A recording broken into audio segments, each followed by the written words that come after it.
નમસ્કાર વિદ્યાર્થી મિત્રો, ચલો આપણે હવે લિબર્ટી સ્કૂલ બાબર ઓનલાઈન ક્લાસમાં આપ સૌનું સ્વાગત છે. આપણે ધોરણ 12 આર્ટ્સમાં મનોવિજ્ઞાનના વિષયમાં આગળ જઈએ અને પ્રકરણ 1 ને આગળ અભ્યાસ ચાલુ કરીએ. તમે બધા સમજો એવી મારી આશા છે. સૌથી મહત્વની બાબત છે, છેલ્લે આપણે આ જે પ્રકરણ છે સંવેદન, ધ્યાન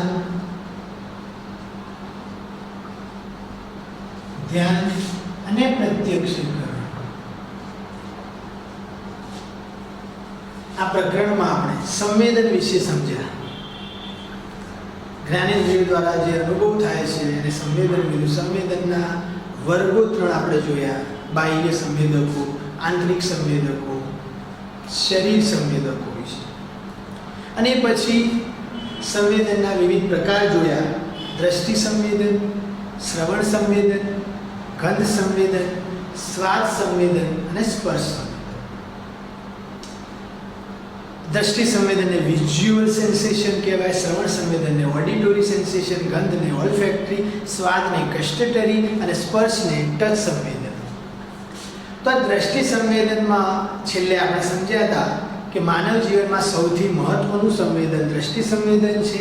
આ દ્રષ્ટિ સંવેદનમાં આંખની રચના, આંતરિક એના અવયવો અને અવયવો દ્વારા ચેતાતંતુઓ દ્વારા મગજ સુધી જે પહોંચે છે એ ચેતાતંતુઓ અને મગજનો સમાવેશ થાય છે.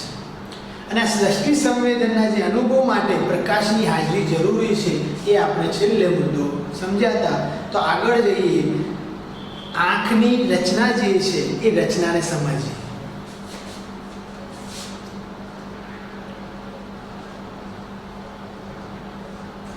અહીં આપણે બે આકૃતિને સમજવાની છે. તમારી બુકમાં આકૃતિ આપી છે, તમે બુકમાં જોઈ શકો છો.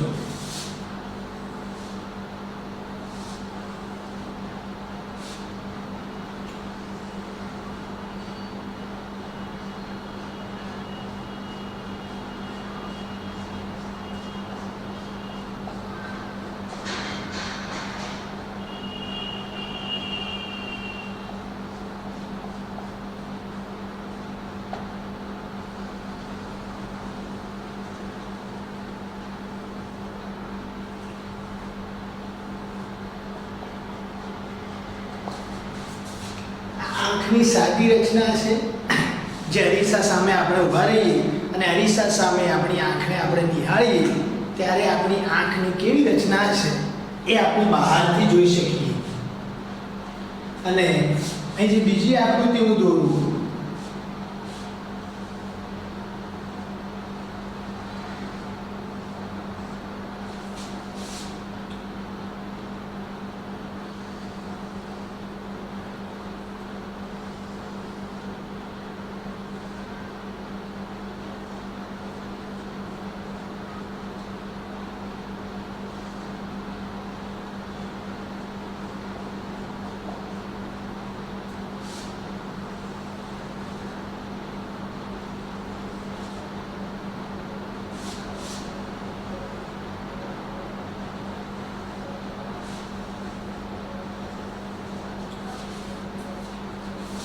આવી રચના.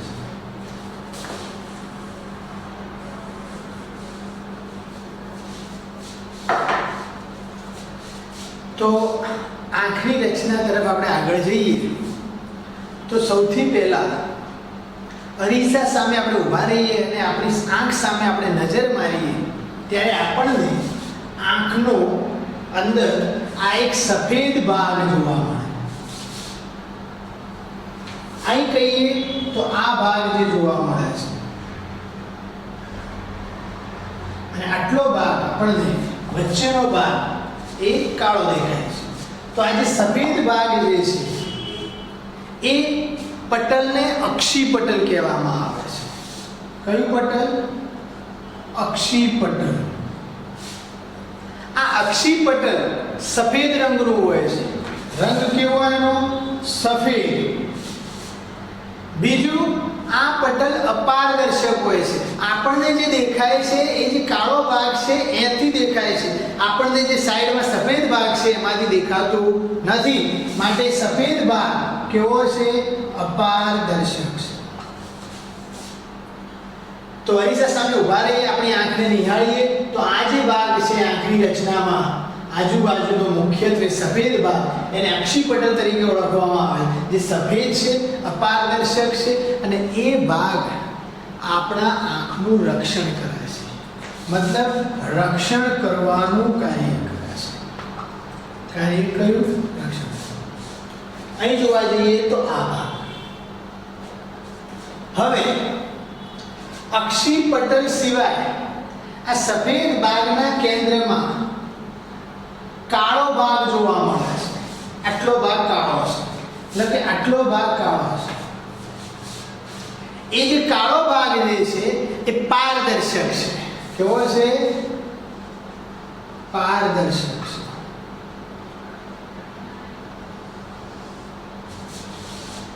પારદર્શક છે. તેમાં પાછું પ્રકાશ જે આવે છે, પ્રકાશનું કિરણ આમાં પ્રવેશી શકે છે. પારદર્શક છે, પ્રકાશનું કિરણ એમાંથી પ્રવેશી શકે છે. અને આ કાળો ભાગ જે દેખાય છે, જે અમુક વાર કેટલાક લોકોમાં ભૂખરા રંગનો પણ દેખાય છે અને કેટલાક લોકોમાં માંજરો એટલે કે અલગ રંગ, થોડો માંજરી આંખ આપણે કહીએ છીએ, એવા રંગનો પણ આ ભાગ દેખાય છે, જે ગોળ ભાગ છે. તો આ જે ભાગ છે કે જે પારદર્શક છે એને દક પટલ તરીકે ઓળખવામાં આવે છે. કયું પટલ છે? દક પટલ. હવે આ કાળો ભાગ જે આપણને દેખાય છે, ભૂખરા રંગનો પણ દેખાય છે કે અમુક વાર માંજરા રંગનો પણ દેખાય છે. આ જે ગોળ ભાગ છે, આ ગોળ ભાગમાં આ જે આજુબાજુ વર્તુળાકાર રીતે સ્નાયુઓ ગોઠવાયેલા હોય છે. શું ગોઠવાયેલું હોય છે? સ્નાયુઓ. અને આ સ્નાયુઓ એકબીજા સાથે જોડાયેલા હોતા નથી. આ જે સ્નાયુઓ જોડાયેલા છે, આની વાત કરીએ તો આ ભાગને અહીં જો જોઈએ તો આ જે રચના છે, જે સ્નાયુઓ જોડાયેલા છે, એ સ્નાયુઓને કૃષ્ણમંડળના સ્નાયુઓ તરીકે ઓળખવામાં આવે છે. કયા? કૃષ્ણમંડળના સ્નાયુ. બીજી ભાષામાં કહીએ તો આ અને કૃષ્ણમંડળના સ્નાયુઓને સિલિયરી કાય તરીકે ઓળખવામાં આવે છે. કયા? સિલિયરી કાય. તેના કારણે આંખનો રંગ દેખાય છે. આંખનો જે રંગ દેખાય છે એ કોના કારણે દેખાય છે? તો સ્નાયુ મંડળના કારણે. અહીં આ જે કૃષ્ણમંડળના સ્નાયુઓ જે છે, જેને સિલિયરી કાય તરીકે ઓળખવામાં આવે છે, આ સ્નાયુઓ એકબીજા સાથે સ્પર્શતા નથી. અને એકબીજા સાથે સ્પર્શતા નથી મતલબ કે આ સ્નાયુ અહીંથી શરૂ થાય તો અહીં સ્પર્શ કરતો નથી. અને એના લીધે જે આ નેત્રમણી છે, અહીં કૃષ્ણમંડળના સ્નાયુઓ છે અને આટલો જે ભાગ છે વચ્ચેનો કેન્દ્રવાળો ભાગ, કૃષ્ણમંડળના સ્નાયુઓ સ્પર્શતા નથી. તેમની વચ્ચે રહેલી જે જગ્યા છે એ જગ્યાને તમે બધા જાણો છો, એને કીકી કહેવામાં આવે છે. શું કહેવામાં આવે છે? પ્યુપિલ. આ જે કીકી કહેવામાં આવે છે એ કોઈ અંગ કે કોઈ અવયવ નથી. કોઈ અંગ નથી કે કોઈ અવયવ નથી. ફક્ત 1/8 ઇંચનું છિદ્ર છે. મતલબ કે આંખના 8 ભાગ કરવામાં આવે એમાંથી 8મો ભાગનું છિદ્ર છે. કેવું? 1/8 ઇંચનું છિદ્ર છે. આટલું આપણે સમજમાં આવ્યું. હવે આ પ્રકાશની આપણે કીધું કે દ્રષ્ટિ સંવેદન માટે પ્રકાશની હાજરી અનિવાર્ય છે. જ્યારે આપણી સામે કોઈ વસ્તુ છે, હવે આપણે આ આકૃતિમાં સમજીએ.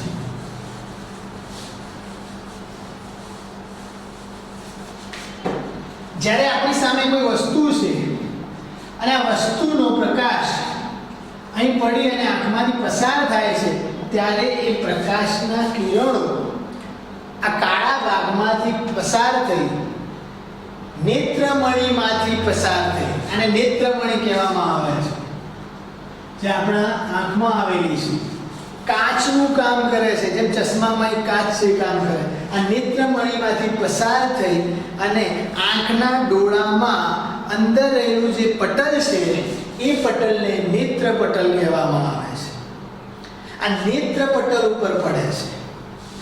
સૌથી અંદરનું પટલને નેત્રપટલ, મધ્યનું પટલ છે એને મધ્યપટલ, અને સૌથી બહારનું પટલ છે એને શ્વેતપટલ. તો આંખની જે આ ડોળામાં જે પટલની રચના છે એ 3 પ્રકારના પટલ છે. તમારી બુકમાં આનું વર્ણન આપણે ડિટેલમાં નથી, છતાં પણ આપણે જાણવા માટે આને સમજવું જરૂરી છે કે સૌથી બહારના પટલને શ્વેતપટલ કહેવાય, મધ્યનું મધ્યપટલ, અને સૌથી અંદરનું જે પટલ છે એ નેત્રપટલ છે. અને આ નેત્રપટલના કારણે આપણે જોઈ શકીએ છીએ. તો આ જે પ્રતિબિંબ પડે છે એ આ કાળા ભાગમાંથી પસાર થઈ નેત્રમણીમાંથી પસાર થઈ અને નેત્રપટલ ઉપર પડે છે. અને નેત્રપટલ એની જે પ્રક્રિયા, મતલબ કે એક જગ્યાએ શબ્દ આવ્યો સળીકોષો અને દંડકોષો. આ નેત્રપટલમાં દંડકોષો અને શંકુકોષો આવેલા છે, એટલે કે સળીકોષો અને શંકુકોષો આવેલા છે. આ બંને કોષો જે છે એ ઉર્મિવેગનું નિર્માણ કરે છે, એ સંદેશાને લઈ જાય છે અને મગજ સુધી પહોંચાડે છે, અને મગજ એનું પૃથક્કરણ કરી એનો સંદેશો રિપ્લાય આપે છે. એ રિપ્લાય આપણને આંખ સામે આવે છે. દ્રષ્ટિ સંવેદી કેન્દ્ર આપણને જવાબ આપે છે કે આ જે વસ્તુ દેખાય છે એ આ છે. તો આ નેત્રપટલનું કાર્ય થયું. અહીં પ્રકાશની હાજરી અનિવાર્ય છે. તો કાર્ય કઈ રીતે કરે છે? તમને એવી માહિતી કદાચ હશે કે જે આ કાળા ભાગના જે સ્નાયુઓ છે કૃષ્ણમંડળના, એ કૃષ્ણમંડળના સ્નાયુ હલનચલન કરે છે, એવું કદાચ તમે ક્યાંક સાંભળ્યું હશે. તો કૃષ્ણમંડળના સ્નાયુ પ્રકાશની હાજરી અને ગેરહાજરીના આધારે પોતે સંકોચન અને વિસ્તરણ પામે છે.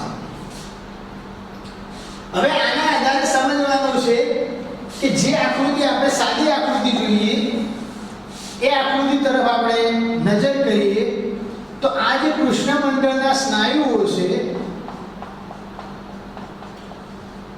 આ ભાગ કીકી છે. આ કૃષ્ણમંડળના સ્નાયુઓ એટલે કે જ્યારે આપણે પ્રકાશમાં જઈએ છીએ, મતલબ દિવસે, ત્યારે કૃષ્ણમંડળના સ્નાયુઓ વિસ્તરણ પામે છે. વિસ્તરણ પામે એટલે ફેલાય છે, મોટા થાય છે.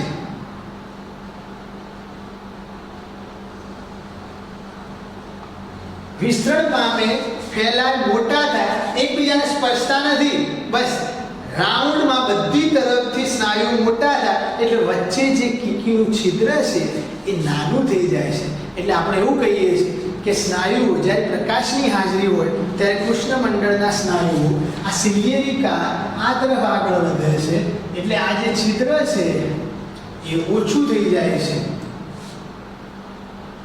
અને જ્યારે પ્રકાશની ગેરહાજરી હોય, અંધારું હોય, એ સમયે આ કૃષ્ણમંડળના સ્નાયુઓ સંકોચાય છે. સંકોચાય ટૂંકા થાય છે ત્યારે આટલો હિસ્સો સ્નાયુઓ ખેંચાય છે, સંકોચાય છે, વિસ્તરણ પામે છે, એટલે અહીં આવી જાય. એટલે આ જે વિસ્તાર છે એ કેવો થાય છે? મોટો થાય છે. મતલબ આંખની કીકી મોટી થાય છે. આંખની કીકી જે મોટી થાય છે એ સંકોચનના કારણે થાય છે. એટલે અંધારામાં પણ થોડો સમય જ્યારે આ સ્નાયુઓ સંકોચાઈ જાય, આપણે અચાનક લાઇટના પ્રકાશમાં ઊભા છીએ અને લાઇટ જતી રહે છે રાત્રે, ત્યારે શરૂઆતમાં જ્યારે લાઇટ જાય ત્યારે એ સમયે 15-20 સેકન્ડ માટે અથવા 10 સેકન્ડ માટે આપણને કોઈ વસ્તુ દેખાતું નથી, એકદમ અંધારું હોય છે, કારણ કે કીકી નાની હોય છે. અજવાળામાં પ્રકાશના કારણે સ્નાયુઓ વિસ્તરણ પામેલા કીકી નાની થઈ ગયેલી હોય છે પ્રકાશમાં, એટલે આપણને દેખાતું હોય છે. પણ જ્યારે અંધારું થઈ જાય છે ત્યારે હજુ સ્નાયુઓ સંકોચાયા હોતા નથી. એ જે 10 સેકન્ડનો સમય લે ત્યારે સ્નાયુઓ સંકોચાય છે અને આંખની કીકી જે છે એ મોટી થાય છે. મોટી થવાના કારણે આપણને અંધારામાં પણ થોડા સમય પછી અમુક વસ્તુઓ આપણને જોવા મળે છે અને આપણે જોઈ શકીએ છીએ, આપણે બરાબર ચાલી શકીએ છીએ. તો આ છે દ્રષ્ટિ સંવેદનમાં આંખની રચના. એના આંતરિક અવયવો, આ આંતરિક અવયવોમાંથી સંવેદના મેળવે છે અને ચેતાતંતુઓ જે મગજ સુધી લઈ જાય છે. અને જે મગજમાં રહેલું જે દ્રષ્ટિ સંવેદન કેન્દ્ર છે એ કેવી રીતે કાર્ય કરે છે એને આપણે સમજવાનું છે. પણ સૌથી પહેલાં આંખની રચનાને બરાબર ધ્યાનથી સમજવાનું છે કે આંખની રચનામાં આપણે આકૃતિમાં જોઈએ એ પ્રમાણે જો આપણે અરીસા સામે ઊભા રહીએ તો આપણને પટલ દેખાય છે. બહારનું જે સફેદ પટલ છે એ અક્ષી પટલ છે, જે રક્ષણ કરે છે, સફેદ છે અને અપારદર્શક છે. એ સિવાય વચ્ચેનું જે પટલ છે, જે કાળો ભાગ છે, એ જે પટલ છે જે દક પટલ છે. આ દક પટલ જે છે એ પારદર્શક છે, તેમાંથી પ્રકાશનું કિરણ પ્રવેશી શકે છે. આ દક પટલ સિવાય આપણા કૃષ્ણમંડળના સ્નાયુ સિલિયરી કાય, એના કારણે આંખનો રંગ દેખાય છે, એને આપણે સમજ્યા. આ સ્નાયુ એકબીજા સાથે સ્પર્શતા નથી અને સ્પર્શતા ના હોય એની વચ્ચે રહેલી જે જગ્યા છે એ જગ્યાને આંખની કીકી મતલબ કે પ્યુપિલ તરીકે ઓળખવામાં આવે છે. અને આ પ્યુપિલ કોઈ અંગ કે કોઈ અવયવ નથી, એ ફક્ત આ આંખનો જે હિસ્સો છે એમાં રહેલો 1/8 ઇંચનું છિદ્ર છે. એના પછી આપણે જોયું કે પ્રકાશના કિરણો પ્રસાર થઈ કોઈ વસ્તુ પરથી અને એનું પ્રતિબિંબ નેત્રપટલ ઉપર પડે છે. નેત્રપટલના કારણે એ સંદેશો એટલે કે સંવેદના ઉર્મિ વેગમાં ચેતાતંતુઓ દ્વારા મગજના સંવેદન કેન્દ્ર સુધી પહોંચે છે, જે દ્રષ્ટિ સંવેદન કેન્દ્ર છે. આ નેત્રપટલમાં બે પ્રકારના કોષો આવેલા હોય છે, શંકુ કોષો અને સ્થળી કોષો. આ શંકુ કોષો સ્થળી કોષો ઉર્મિવેગનું નિર્માણ કરી વીજ પ્રવાહનું નિર્માણ કરે છે, જે અંતર્વાહી ચેતાતંતુઓ દ્વારા મગજના દ્રષ્ટિ સંવેદી કેન્દ્ર સુધી પહોંચાડે છે અને ત્યાંથી આપણને પૃથક્કરણ કરી અને મગજ આપણને રિપ્લાય આપે છે અને આપણે એક વસ્તુને ઓળખી શકીએ છીએ. અને છેલ્લે જોયું કે આ દ્રષ્ટિ સંવેદન કેન્દ્ર પ્રકાશની હાજરી જરૂરી છે. તો પ્રકાશની હાજરી જ્યારે હોય, જ્યારે પ્રકાશ વધુ હોય, દિવસમાં પ્રકાશ હોય, ત્યારે કૃષ્ણમંડળના સ્નાયુઓ વિસ્તરણ પામે છે. વિસ્તરણ પામવાના કારણે વચ્ચેની જે જગ્યા છે એ ઓછી થઈ જાય છે, જે એટલે મતલબ કે આંખની કીકી નાની થઈ જાય છે. અને જ્યારે પ્રકાશ ઓછો હોય, અંધારું હોય, પ્રકાશની ગેરહાજરી થાય ત્યારે કૃષ્ણમંડળના સ્નાયુઓ સંકોચાય છે અને સંકોચન થવાને કારણે વચ્ચેનું જે છિદ્ર છે એ છિદ્ર મોટું થઈ જાય છે અને છિદ્ર મોટું થવાના કારણે આંખની કીકી કેવી થાય છે? મોટી થાય છે. તો વિદ્યાર્થી મિત્રો, આજે સંવેદનમાં દ્રષ્ટિ સંવેદન વિશે જે આપણે સમજીએ છીએ, આ આંખની જે વાત કરી, આજે આંખની જે રચના છે એ આપણા શરીરના જે ચહેરાના હાડકાઓ છે એના અંદર ખૂંપેલા છે, મતલબ કે જે હાડકાઓની ગુહાઓ છે એ ગુહાઓમાં ખૂંપેલા એ આંખના ડોળા જે છે, આ આંખના ડોળા, આ દ્રષ્ટિ કેટલી મહત્વની છે, આ સંવેદના કેટલી મહત્વની છે. આ સંવેદના સૌથી મહત્વની છે જેના અને આ સંવેદના માટે જે રચના છે એ રચના સૌથી અગત્યની છે. તો આપણે આ લેક્ચરમાં આજે જે પણ આંખની રચના વિશે સમજ્યા એ રચનાને બરાબર આકૃતિમાં જોઈ અને તમારી પુસ્તકમાં વાંચી અને સમજી અને એને યાદ રાખવાની છે. અને એમાં કોઈ પણ પ્રકારનો કોઈ પ્રશ્ન યા ડાઉટ હોય તો તમે મને પૂછી શકો છો. તો અહીં આ પ્રકરણમાં આપણે નેક્સ્ટ જે ટોપિક છે એ આપણે આગળના લેક્ચરમાં સમજશું. અત્યારે અહીં આંખની રચના સુધીનો જે મુદ્દો છે એ પૂરો થાય છે.